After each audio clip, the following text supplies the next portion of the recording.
Hey everybody, this is Heartless Spartan here with another My Little Pony Toy Talk review. Today I have the Kotobukiya Bishoujo crossover figure between My Little Pony and Hatsune Miku.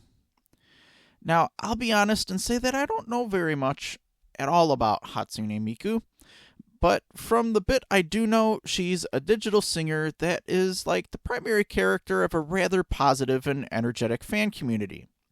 And for that, I can see how this crossover with My Little Pony was very fitting, and I welcome it.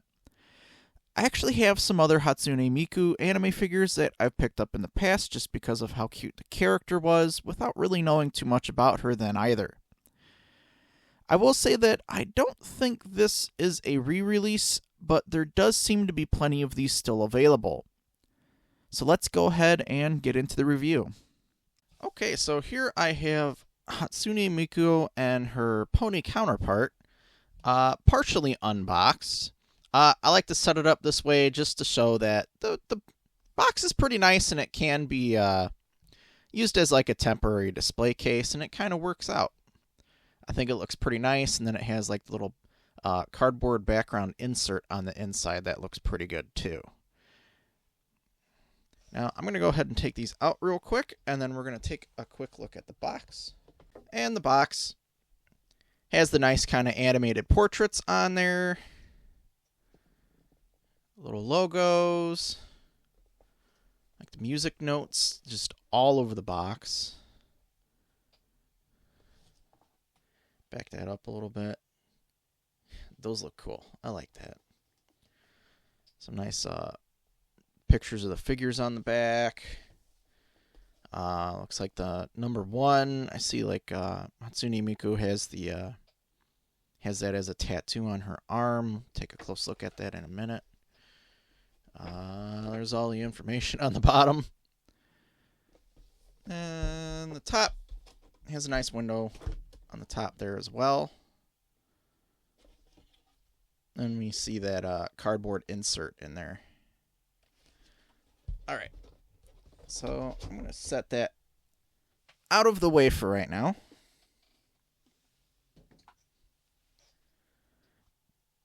And put these back in the view of our camera here. Now, I suppose I can go ahead and take a look at our human Hatsune Miku here. Now, her little microphone actually did come as like a separate piece in the packaging, and then it just sets rather nicely right into her hand there. So that's pretty nice. Whenever they do like the head sculpts on these, and they do like the actual 3D mouths, I kind of like I really do like that, because it adds more depth to the figure rather than just painting that on. So I like it when they do that. So let's zoom in here.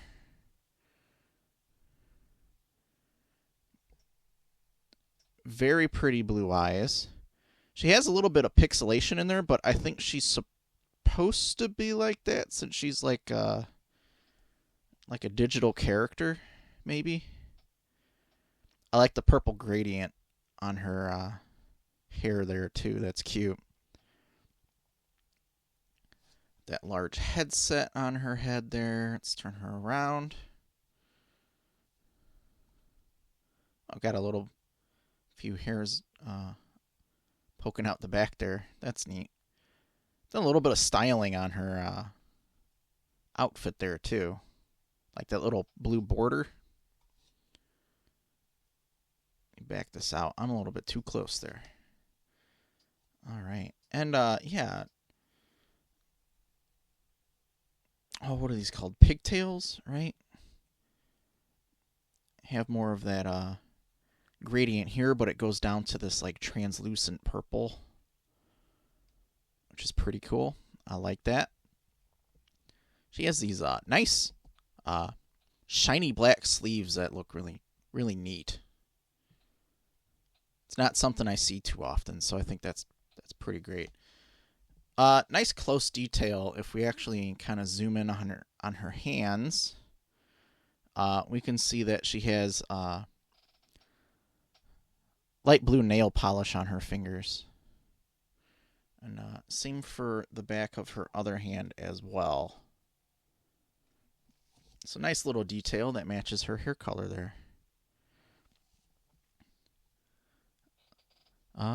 Has her little, well, little, not very little. That's a very long tie that's hanging off of her neck there. But pretty cool that it's a bit more of a dynamic thing. And it's not like super fragile either. Like, unless I drop this thing and it hits pretty hard, I don't think that's going to break off or anything. So this is pretty sturdy.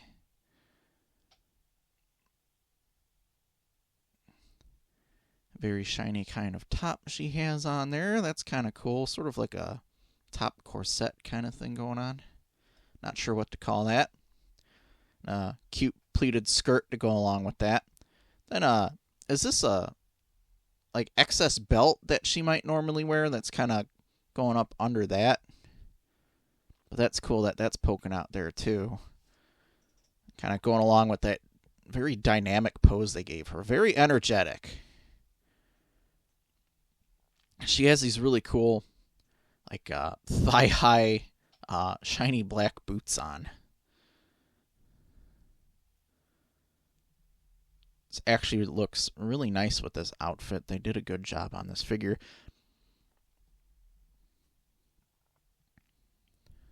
Yeah, I mean, that looks great. And then her stand, yeah. Let's see. It's got the number 1 on there with her name underneath it. And a bunch of geometry and some music notes. So, I mean, it's a very cute character. I don't know too much about her, but, I mean, if something crosses over with one of my interests, I am more than happy to take a look into it. So, speaking of my interests, let's take a look at Pony Miku. Oh, I just noticed now she actually has, like, music notes in her tail. That's pretty neat. I have not, like, seen that on, like, any ponies before. That's interesting. Alright. Oh, something I missed on the human one is her number 1 tattoo on her arm there. And the Pony Miku also has her matching cutie mark. I'm going to set her off to the side so the camera doesn't accidentally focus on her. But she also has this wonderful, energetic, dynamic pose. And that, like, 3D smile that she has there that's sculpted in there. Instead of just being, like, a 2D paint job on the face. And I really like that they do that. And she also has sculpted 3D eyelashes, too. Very bright blue eyes. Yeah, the long wavy tie. I like that. Oh, she's got a little bit of a blue gradient on her hooves there, too, I just noticed. Adds a little bit of extra style. She also has that purple gradient in her hair and her pigtails. Headset setting just below her pony ears there. It's like, how do you put a headset on a pony? And I guess they figured a way out. They just kind of hooked it under her head, under the back of her head there. They needed to do it somehow, right?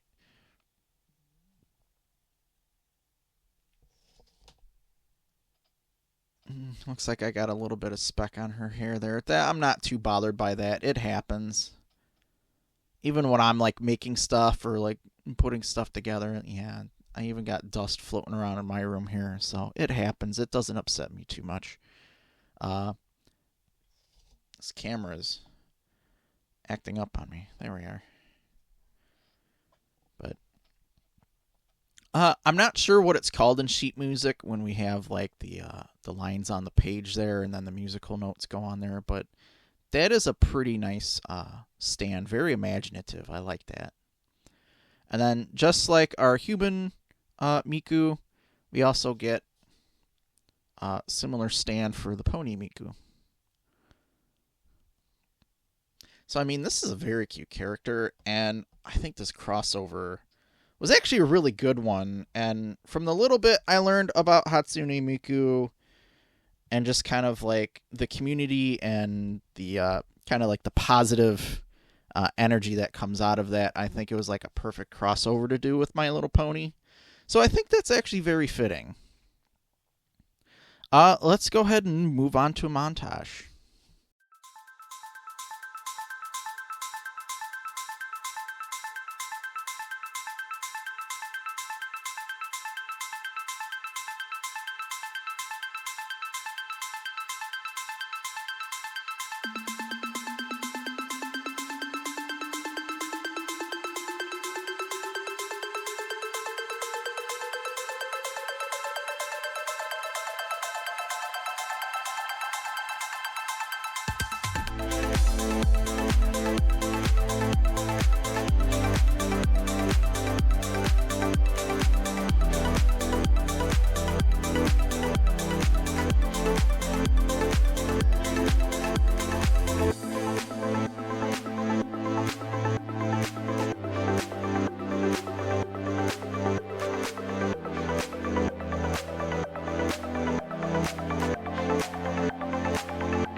This Hatsune Miku is very cute and I feel would make a pretty good addition to any Miku fan's anime figure collection.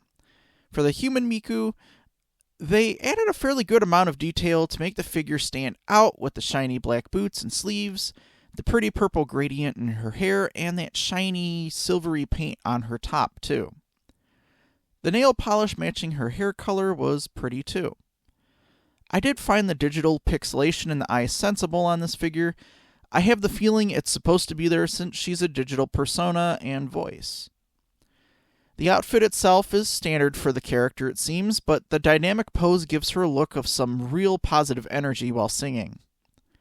The 3D mouth on the figure is also a feature on these figures that I really like over just painting one on. The Pony Miku is very cute and has the sense of fun and wonder about her that stands out. Her pose is energetic, and I think it's great how she seems to be looking up at her human counterpart singing together. The 3D eyelashes and mouth are a welcome detail, giving the figure depth. She has matching pigtails, and even her little tie is blowing in the same direction as Miku's tie. Her cutie mark, of course, is 01, indicating the character vocal series 1 that Hatsune Miku is, and matches the tattoo on the human version. I found the notes on her tail something different. I have not yet seen that before on the ponies. I really like the 3D music staff lines and surrounding notes.